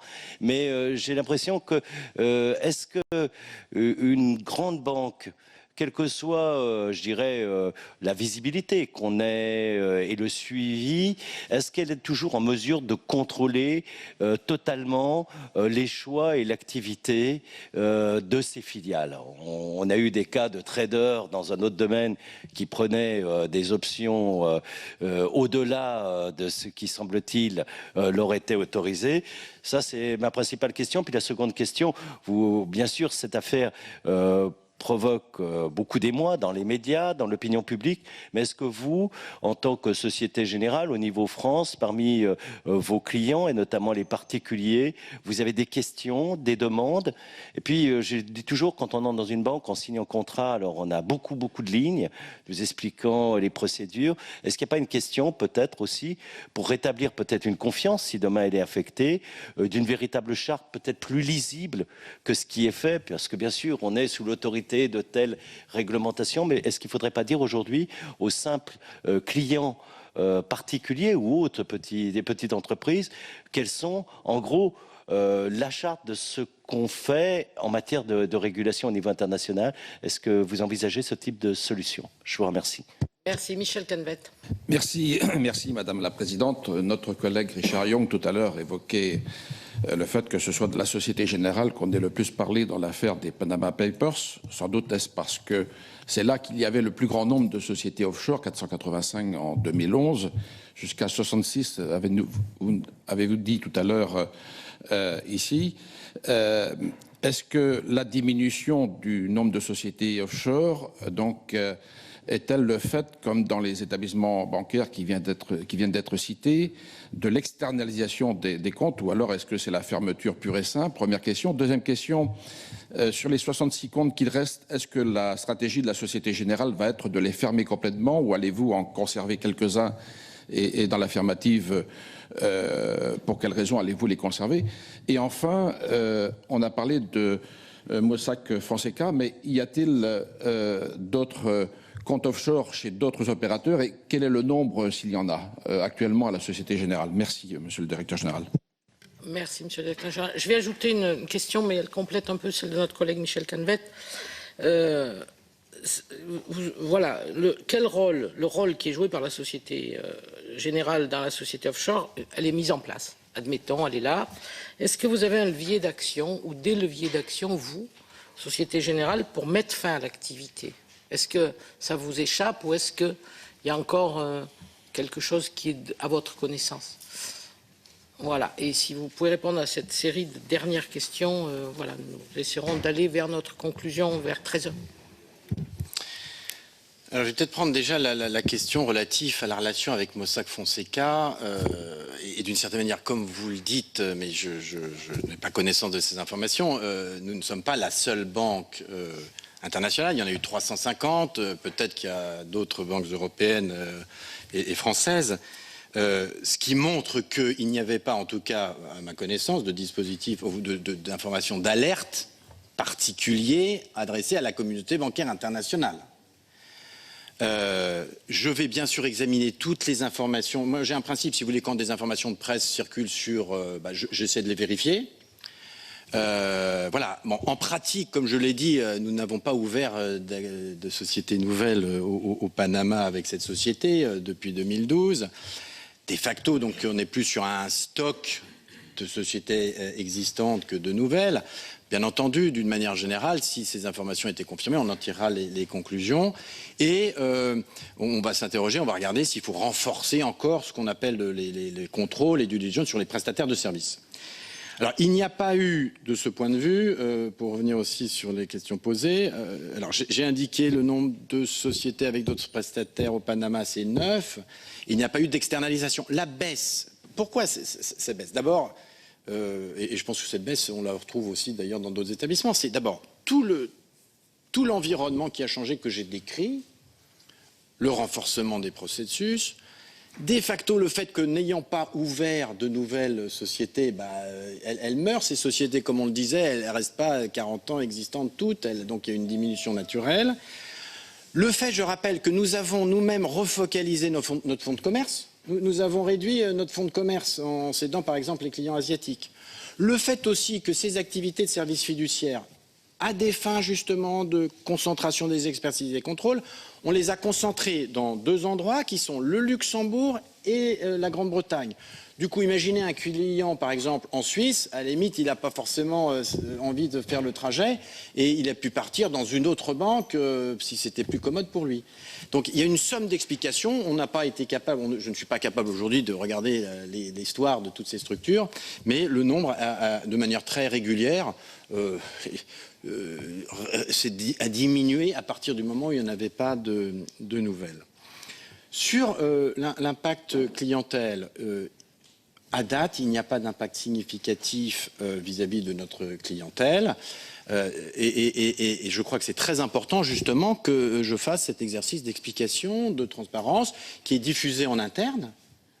Tout ce que je vous dis là va être répercuté, vous en aviez la primeur, mais est répercuté en interne à nos salariés, à charge pour eux aussi bien sûr d'expliquer cela s'il y a des questions à des clients, mais d'une manière générale, il n'y a pas d'impact aujourd'hui spécifique. Sur ces 66 comptes, et ça, alors Madame la Présidente, je passerai la parole à Jean-François Mazot pour vous expliquer la type d'action qu'on peut avoir. On a une action concrète, bon, on peut fermer des comptes, il va vous expliquer ça. En cohérence avec ce que je lui ai dit, pour nous, les 66 sont conformes fiscalement. Alors, je vais à nouveau vérifier que nos procédures sont suffisamment robustes sur les 66 qui restent, pour s'assurer qu'il n'y a pas un sujet qui pose problème, bien entendu. Mais a priori, pour l'instant, je n'ai pas décidé d'interrompre ce service qui est, comme vous l'avez vu, marginal, dès lors qu'on pense que ce sont des clients qui sont conformes. Et je voudrais réinsister, pour moi, l'échange automatique d'informations est absolument décisif. Un client français, un résident fiscal français aujourd'hui, qui serait avec la Société Générale et aurait une activité de ce type offshore, c'est fait, la photo est prise, que la photo est transmise s'il est au Luxembourg l'année prochaine et ensuite sur la photo de midi. Donc il le sait. Donc je pense que c'est en complément des procédures que l'on met en place, que j'espère on met en place de manière la plus disciplinée possible. Si vous voulez, c'est un filet de sécurité tout de même important, cet échange automatique d'informations. Voilà. On va continuer à réexaminer ça, je ne m'interdis rien. J'ai pris note, vous avez parfaitement raison de souligner l'impact en images pour une activité marginale, donc on va y réfléchir, mais à ce stade je n'ai pas pris de décision. Alors peut-être quelle prise on a en quelque sorte sur ces sociétés offshore, Jean-Pierre. Oui, Madame la Présidente, donc pour répondre à votre question, on peut fermer les comptes dans toute une série de juridictions ou les geler. Quand on ne peut pas les fermer, on les gèle. Donc ils sont bloqués, compartimentés et ils sont identifiés, comme le disait Frédéric Oudéa. Comme il y a l'échange automatique d'informations qui arrive, de toute façon, l'information sera renvoyée aux administrations fiscales des implantations dans lesquelles nous sommes présents, dans les pays dans lesquels la banque privée exerce, donc typiquement la Suisse ou le Luxembourg, dans les 2 exemples qui ont été mentionnés, et ensuite charge à l'administration fiscale de ces pays de renvoyer l'information à l'administration fiscale des pays dans lesquels les clients sont résidents. Donc on peut mener cette action, et en fait, on l'amène dans le cadre de la revue systématique de notre fonds de commerce que je mentionnais tout à l'heure, et qui a pour objet, à la fin de l'année 2016, d'avoir passé en vue tous nos clients. Voilà, donc c'est une action très concrète. Avant de fermer, il y a aussi le travail qui peut consister à conseiller à des clients dont on aurait compris qu'ils pourraient ne pas être conformes fiscalement à se régulariser. Il y a aussi cette action-là, cette action de régularisation qui peut être menée. Alors, les pays ont choisi des voies diverses sur cette question-là. Il y a des rythmes qui sont différents, des intensités qui sont différentes, mais nous menons systématiquement aussi cet effort, ce travail qui est de pousser à la régularisation. Mais ultimement, la clôture ou le gel quand nous avons des indices suffisamment concordants pour penser que les clients ne sont pas conformes fiscalement. Et bien sûr, on parle de compte. Nous n'avons pas d'action sur la société puisqu'elle est possédée elle-même par les clients. Merci beaucoup. Monsieur le directeur général, messieurs, mes chers collègues, merci. Nous allons poursuivre dans les semaines à venir des auditions qui nous permettront sans doute, peut-être, de revenir vers vous si des précisions s'avéraient utiles. Mais j'ai compris que vous étiez disponible pour le Parlement et je vous en remercie. Et je remercie nos collègues de s'intéresser à ce sujet, qui est un sujet extrêmement important. Nous voyons bien combien même la mise en œuvre de FATCA par les États-Unis a obligé les pays à bouger, peut-être plus encore que d'autres procédures, mais soyons conscients de cela. Et effectivement, 2017 et 2018, les 2 années qui seront de l'échange automatique vont sans doute alléger vos préoccupations et sans doute les nôtres, quel que soit notre avis ici dans cette commission sur la manière dont nous avons travaillé sur ces sujets et ce matin.